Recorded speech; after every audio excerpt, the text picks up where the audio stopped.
আসসালামু আলাইকুম ওয়া রাহমাতুল্লাহি ওয়া বারাকাতুহু। ওয়ালাইকুম আসসালাম ওয়া রাহমাতুল্লাহি ওয়া বারাকাতুহু।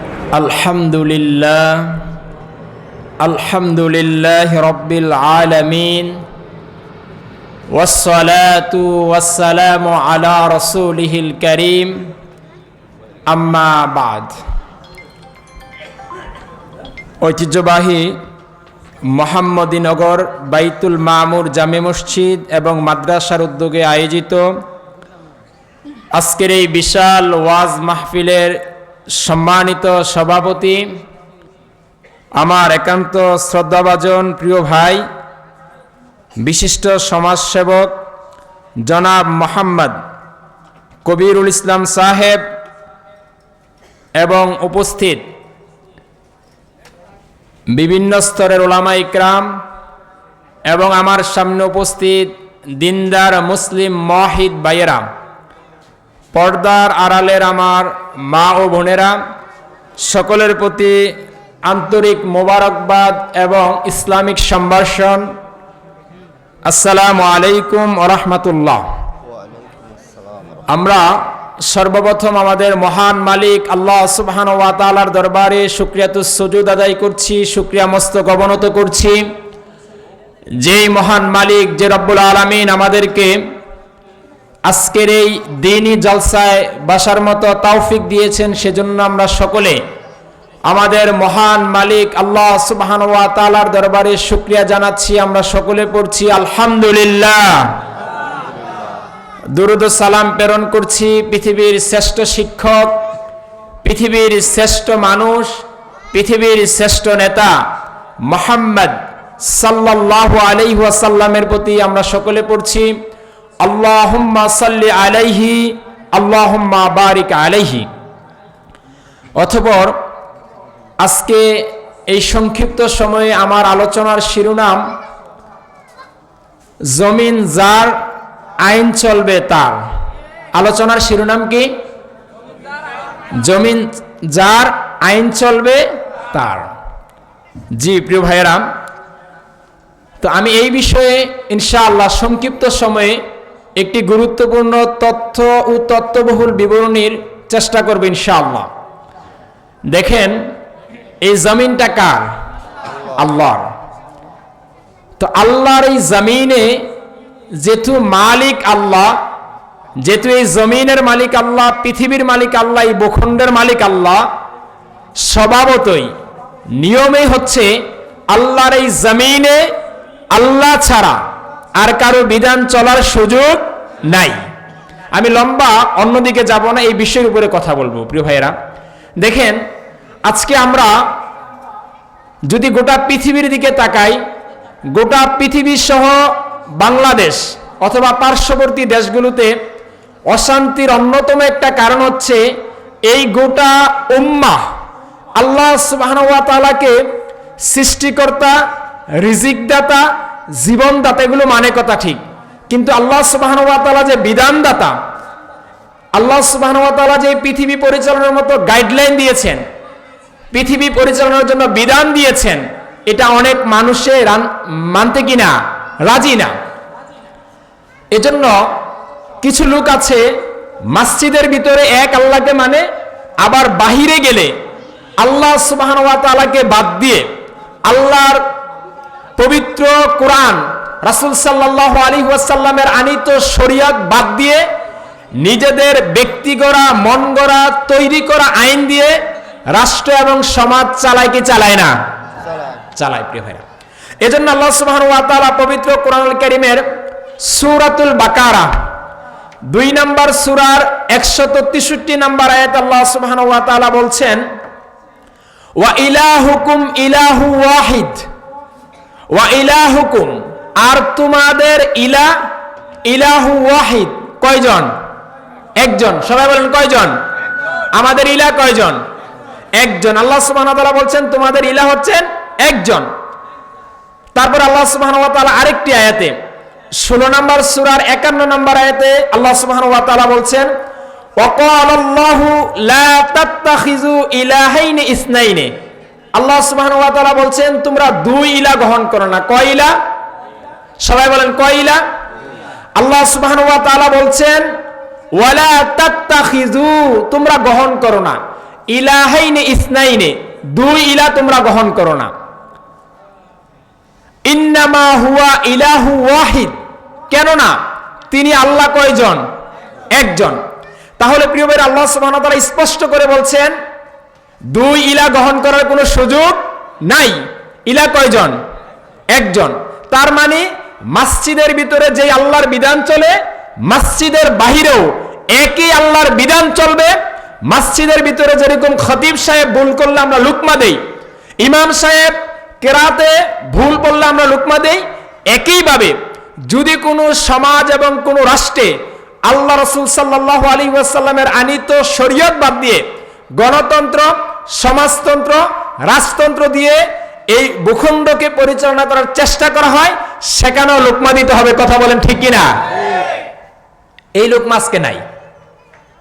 বিভিন্ন মসজিদ কমিটির সভাপতি আছে, ইমাম সাহেবের ভুল ধরে, খতিব সাহেবের ভুল ধরে, কিন্তু ওই খতিব সাহেবে যদি বলে যে সম্মানিত সভাপতি সাহেব, সম্মানিত পরিচালক সাহেব, আপনি মসজিদের ভিতরে যেরকম আল্লাহকে সম্মান করে আল্লাহর রাজি এবং খুশির জন্য ভুল ধরেছেন, ঠিক একইভাবে এই গোটা ভূখণ্ডে একজনের বিধান চলবে, তিনি কে?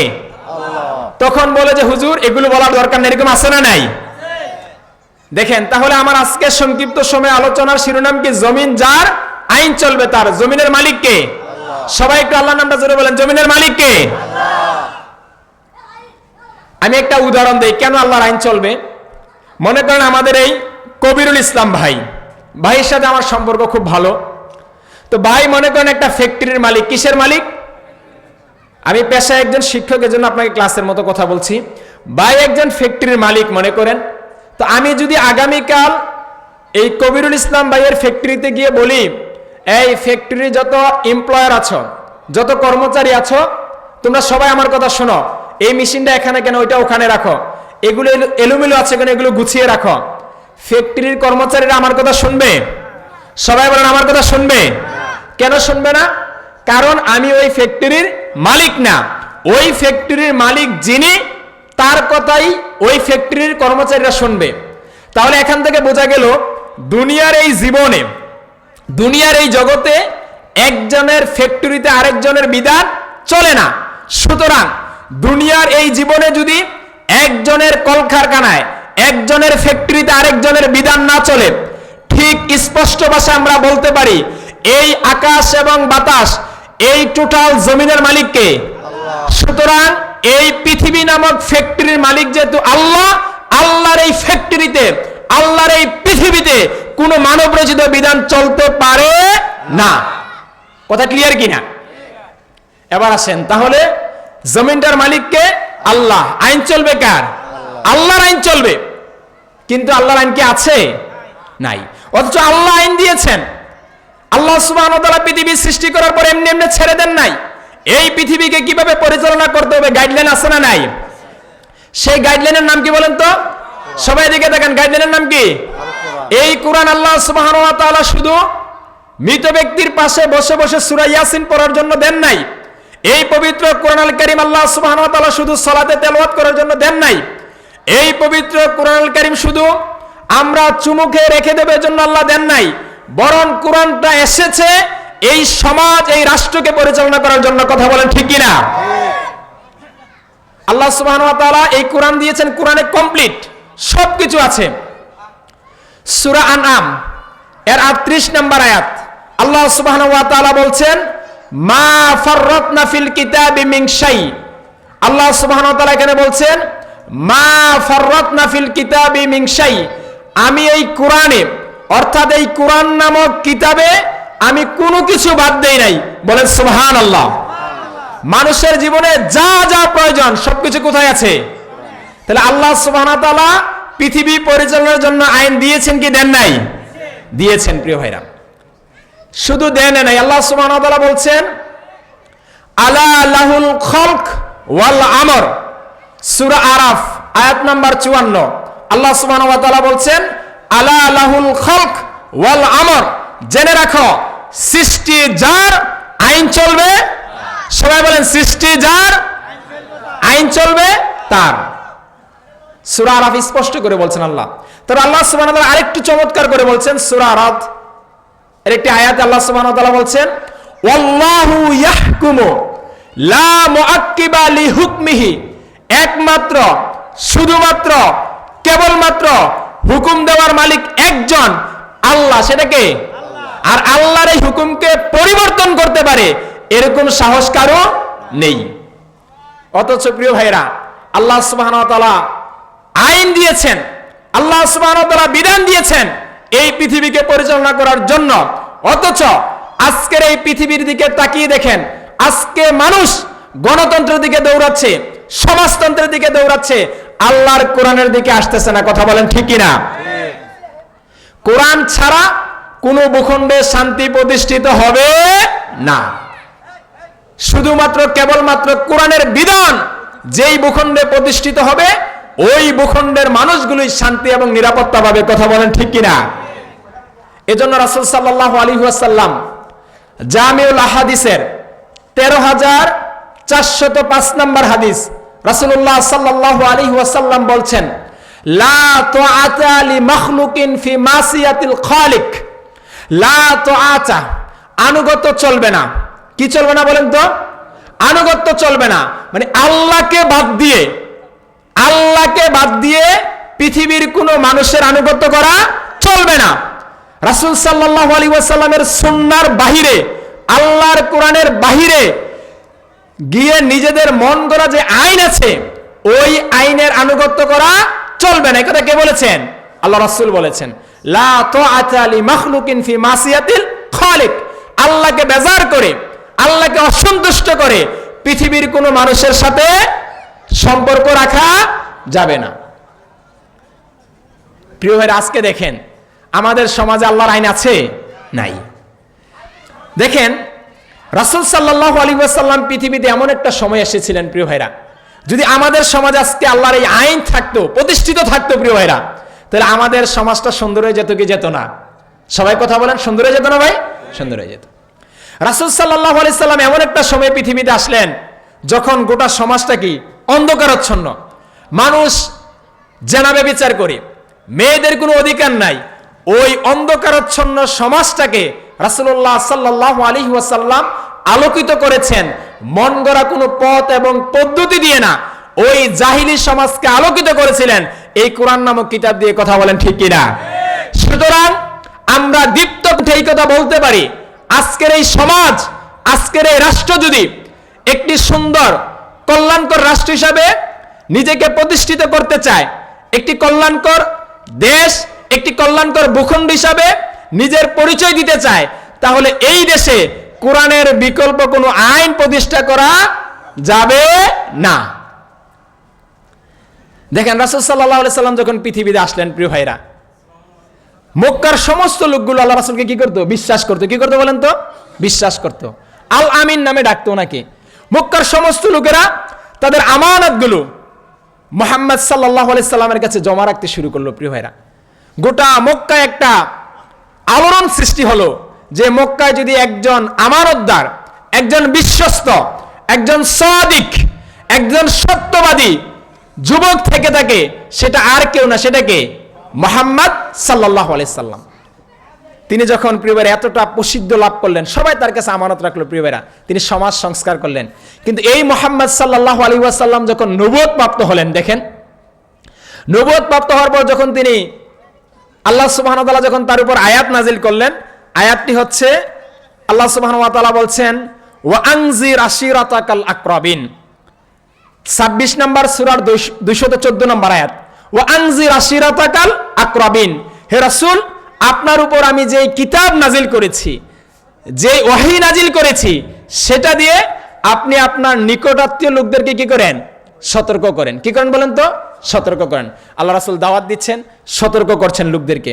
গোপনে দাওয়াত দিচ্ছেন কয় বছর? 3 বছর। কত বছর? 3 বছর গোপনে দাওয়াত দিচ্ছেন। কিন্তু প্রিয় ভাইরা, আরেকটি আয়াত যখন নাজিল হলো, সেটা হচ্ছে আল্লাহ সুবহানাহু ওয়া তাআলা বলছেন ফাস্তা বিমা তুমার ওয়া আরিদ আনিল মুশরিকিন, হে রাসূল আমি আপনার উপর যা নাজিল করেছি সেটা আপনি প্রকাশ্যে প্রচার করেন, কোন মুশরিক কি বলল, কোন তাগুত কি বলল, আবু জাহেল কি বলল, সেটা আপনি দেখবেন না।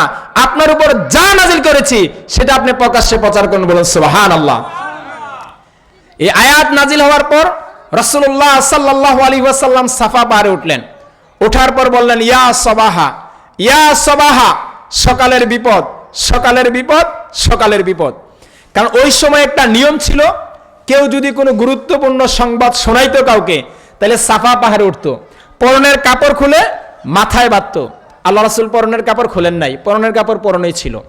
আল্লাহ রাসূল ডাকলেন, ইয়া সবাহা, সকালের বিপদ। তিনটা ডাক দিলেন। মক্কার সমস্ত লোকগুলো সাফা পাহাড়ের পাদদেশে একত্রিত হলো। যারা যাইতে পারলো না তারা তাদের প্রতিনিধি পাঠাইলো যে কেন মুহাম্মদ আমাদেরকে ডাকে, যাও তো একটু সবাই। এবার যখন সকলে একসাথে হলো, আল্লাহ রাসূল সাল্লাল্লাহু আলাইহি ওয়াসাল্লাম বললেন, হে লোক সকল, আজকে যদি আমি বলি এই সাফা পাহাড়ের অপর প্রান্তে একদল লোক সুসজ্জিত অবস্থায় আছে, তোমাদেরকে আক্রমণ করবে, তোমাদের বাড়িঘরগুলোকে ধ্বংস করে দিবে, তোমরা কি আমার কথা বিশ্বাস করবা? মক্কার সমস্ত লোকেরা বলল, মা জররাবনা ইল্লা সাদিকান, হে মুহাম্মদ সাল্লাল্লাহু আলাইহি ওয়াসাল্লাম, আজকে তুমি যা বলো আমরা সব বিশ্বাস করব, কারণ এই সমাজে সবচেয়ে সত্যবাদী হচ্ছে তুমি, তোমাকে আমরা কখনো মিথ্যা কথা বলতে দেখি নাই। সুবহানাল্লাহ। এবার আল্লাহ নবী বললেন, যদি তোমরা আমাকে বিশ্বাস করেই থাকো, তাহলে হে মক্কাবাসী, আজকে আমি তোমাদেরকে এমন একটা জুমলার দিকে আহ্বান করব, এমন একটা বাক্যের দিকে আহ্বান করব, যেই বাক্যটা মেনে নিলে সমস্ত আরবের কর্তৃত্ব, নেতৃত্ব তোমাদের হাতে চলে আসবে। তোমরা কি সেই বাক্যটা মেনে নিবা? এবার ওখানে তো নেতারা ছিল, তাই না? আবু জাহেল ছিল, উতবা ছিল, সাইবা ছিল। নেতারা কিসের পাগল বলেন তো?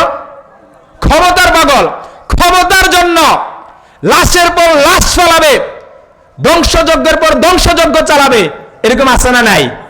বিগত সময় দেখেছেন কি দেখেন নাই? ওই সময় নেতারা ছিল, নেতারা তো ক্ষমতার পাগল। এবার আর সহ্য হচ্ছে না, বলতেছে, মুহাম্মদ তাড়াতাড়ি বলো।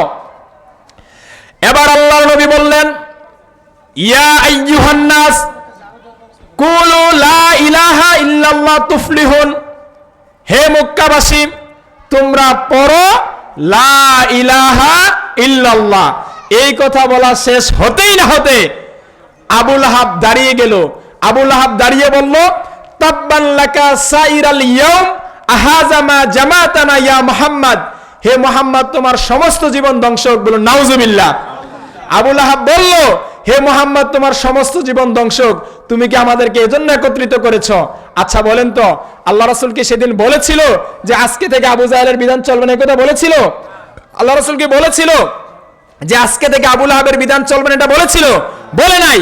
আল্লাহ রাসূল শুধু বলেছিল, হে লোক সকল, তোমরা বলো লা ইলাহা ইল্লাল্লাহ। তার মানে হচ্ছে লা ইলাহা ইল্লাল্লাহ মানে হচ্ছে আজকে থেকে এই ভূখণ্ডে আর কারো কোনো বিধান চলবে না, আজকে থেকে একজনের বিধান চলবে, তিনি কে? লা ইলাহা ইল্লাল্লাহ মানে হচ্ছে কোনো মিথ্যা মাবুদের পূজা চলবে না, একজনের পূজা চলবে, তিনি কে? আল্লাহ। এটা মক্কার লোকেরা বুঝেছিল প্রিয় ভাইরা, আজকের সমাজ বোঝে না। লা ইলাহা ইল্লাল্লাহ পরে সৃষ্টিকর্তা, রিজিকদাতা, জীবনদাতা আল্লাহকে মানার পরে এই লোকগুলো দেখবেন সমাজ এবং রাষ্ট্র পরিচালনা করার জন্য মানব রচিত বিধানের কাছে মাথা ঠেকায় কি ঠেকায় না? ঠেকায়। প্রিয় ভাইরা, আমার সময় যেহেতু শেষ, আমি আর কথা বাড়াচ্ছি না, আমি আমার কথা এখানেই শেষ করছি, যেহেতু স্লিপ ধরিয়ে দেওয়া হচ্ছে। যেই কথাগুলো বললাম, আল্লাহ সুবহানাহু ওয়া তাআলা সর্বপ্রথম আমি নিজে এবং আমাদের সমস্ত ভাইদেরকে এই কথাগুলো আমল করার তৌফিক দান করুক। আমরা সকলে পড়ছি আমিন। আসসালামু আলাইকুম ওয়া রাহমাতুল্লাহি ওয়া বারাকাতুহু।